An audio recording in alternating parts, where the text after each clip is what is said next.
ভগবান প্রিয়জন। আমরা হয়তো বা অনেক সময় মুখে মুখে বলি ভগবানকে না অনেক ভালোবাসি, বলি না গো মা? কিন্তু মা একটাবার ভেবে দেখো তো, ভগবানকে আমি ভালোবাসি, যখন জগতে কাউকে ভালোবাসি, আমার প্রিয়জন, আমার কোনো বদ অভ্যাস যদি আমাকে ছাড়তে বলে আমি ছাড়ি না? ছাড়ি কিনা, ত্যাগ করি কিনা? কেন করি? কারণ আমার প্রিয়জন আবদার করেছে ওই বদ অভ্যাসটা ত্যাগ করতে হবে, বা ওই জিনিসটা আর করা যাবে না। এখন তো করতে হবে, না করলে তো আর উপায় নাই, কারণ প্রিয়জন সে বলেছে করতে হবে। কিন্তু দেখুন, মুখে বলি গোবিন্দ তোমায় ভালোবাসি, মুখে বলি আমি গোবিন্দ তুমি ছাড়া কেউ নাই, অথচ গোবিন্দ বলছেন যারা তোমরা আমাকে ভালোবাসো তোমরা জীবন থেকে তিনটা জিনিস দেখো। আওয়াজ নাই দি কয়টা?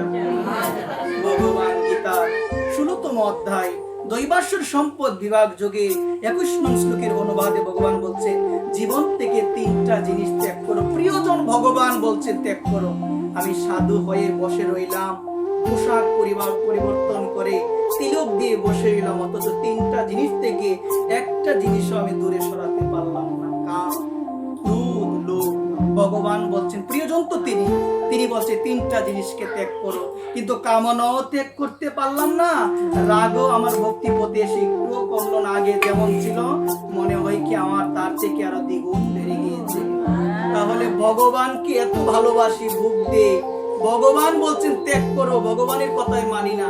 তাহলে ভগবানের কথা যদি না মানি, দেখো ভগবান তো গীতায় বলছেন কামকে ত্যাগ করো, ক্রোধকে ত্যাগ করো, লোভকে ত্যাগ করো, তাহলে আমার প্রিয় পাত্র হতে পারবে।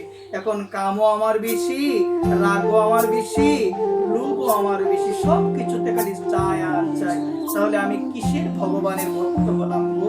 আমি হতে পারি না। আমি লোক দেখানোর জন্য আমি এই সাজ নিয়েছি, কিন্তু আমি এখনো মন থেকে গোবিন্দের একনিষ্ঠ ভক্ত আমার হওয়া হলো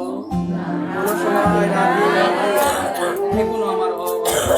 এই জন্য মায়েদের চরণে আজকে নিবেদন করে বলবো, মা আপনারা যারা সেবা দেন, আপনারা প্রাণ ভরে, আপনারা মন ভরে, মন থেকে আকুল ভাবে ভগবানের সেবা দেওয়ার চেষ্টা করবেন।